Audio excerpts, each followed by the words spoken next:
Hey, what's up, everybody? This is steviebreech coming to you. I was gonna do a little breakdown on the Raw GM Battle Royal 10-man tag, whatever you want to call it, for WrestleMania here. It is the one match on the card that I honestly care the least amount about.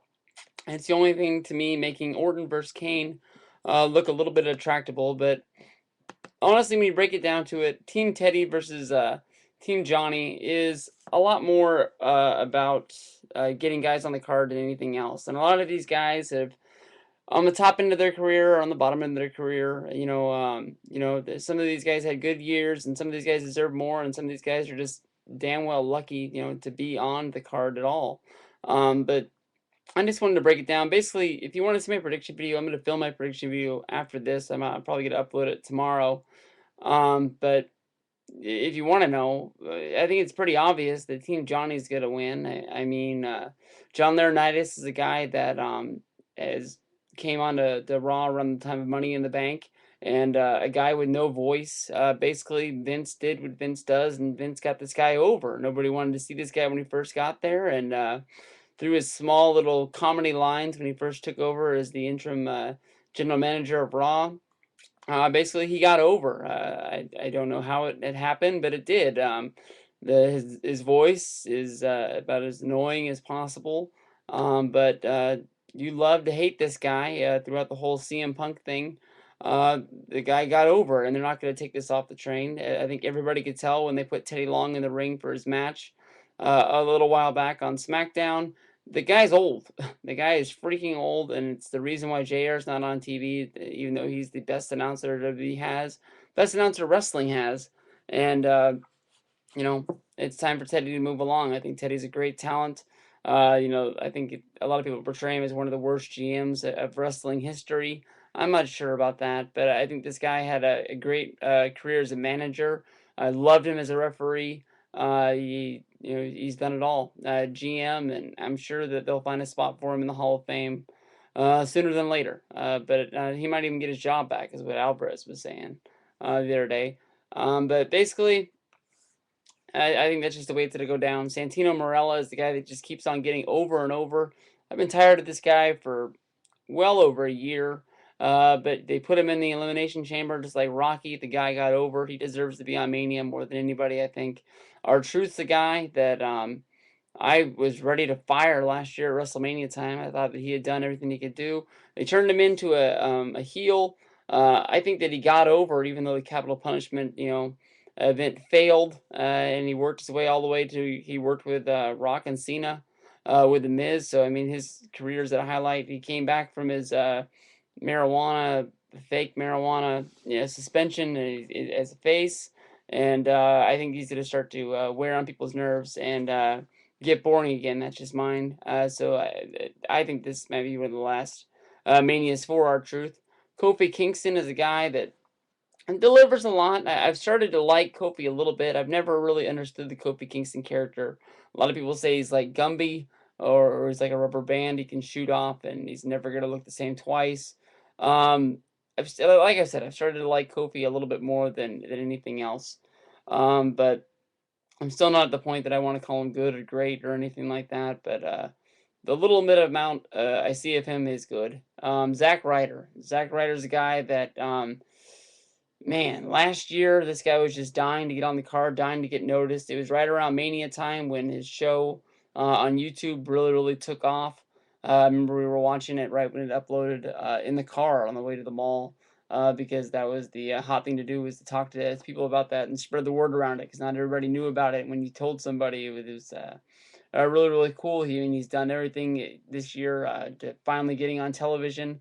Um he won the U.S. title, and basically worked his way from probably being a guy that was going to get released or never see another WrestleMania again, to being on the card. So I think this is a great accomplishment for him. Great Khali. This guy, every time he gets in the ring, looks like it might be his last time in the ring. Somehow he wound up on Mania. Vince loves this guy for a reason. I don't know if he reminds him of Andre the Giant or feels like he owes him a favor or something like that. But um, probably feel good moment for a lot of people for him to be out there. Alvarez was guessing today that they were putting Khali out there just to make as much money as he can for his family before he dies. And I guess that's a nice thing for them to do. Booker T, the voice of SmackDown, was a good addition to this team. I don't think anybody really saw it coming, but once you saw it coming, it made a lot of sense. Booker T deserves this. I think he can work better than more than half of the guys in WB now, and he's behind the microphone. So any chance that you can get him out there, I think he had a great program that he worked with Cody Rhodes, helped get that Intercontinental title over. Not that he deserved it or anything like that, but really good stuff to have Booker T on a Mania match. Hopefully he'll be heavily featured.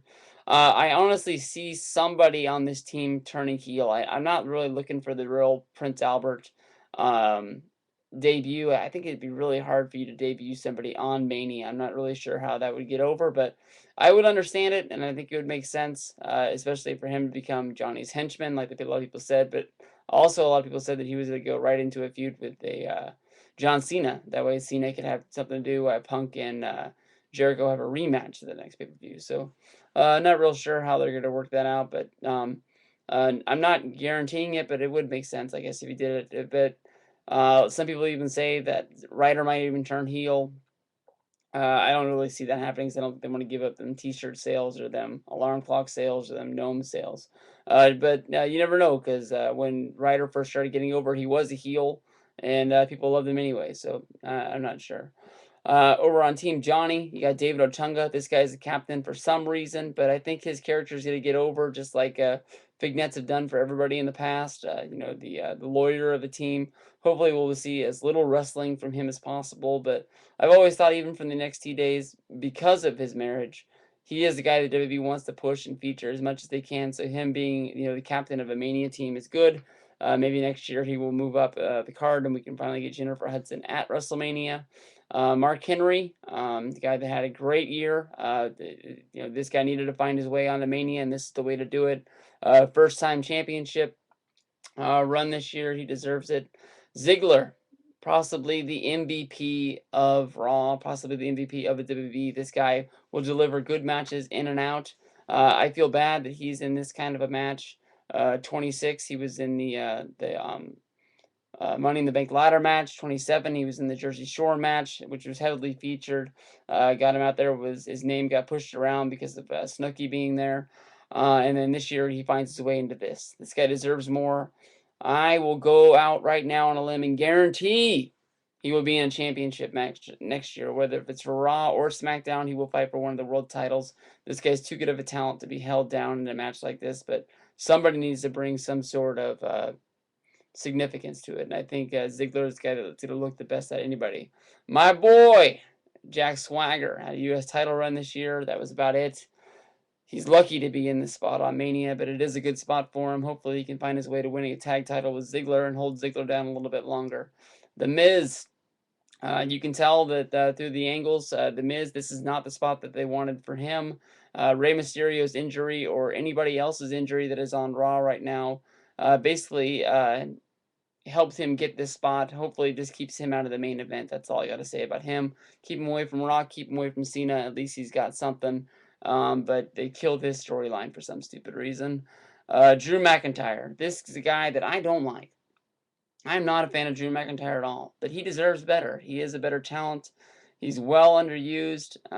Hopefully he's not going to be blowing kisses to anybody in the crowd or hugging any dudes. But McIntyre is a guy that he was only 26 in the Money in the Bank ladder in the match. A lot of people said that he was a lock to win it because of the whole chosen one story angle that they were running with. But we really haven't seen anything from him except for getting fired from SmackDown and rehired by Laurinaitis. I think he fits into the storyline. I think it wasn't that much of a stretch in order to get him there. But I think a lot of people would much rather see Christian, who I guess just couldn't get ready to come back in time. But there you go. Hopefully everybody gets noticed. It's good to have everybody on there, get that WrestleMania paycheck. Sure would be the biggest paycheck that McIntyre's been getting in a while. Good little bonus for him. But hopefully these guys move up. Hopefully these guys move down. And hopefully some of these guys we never see again on Mania. But it is good to have them.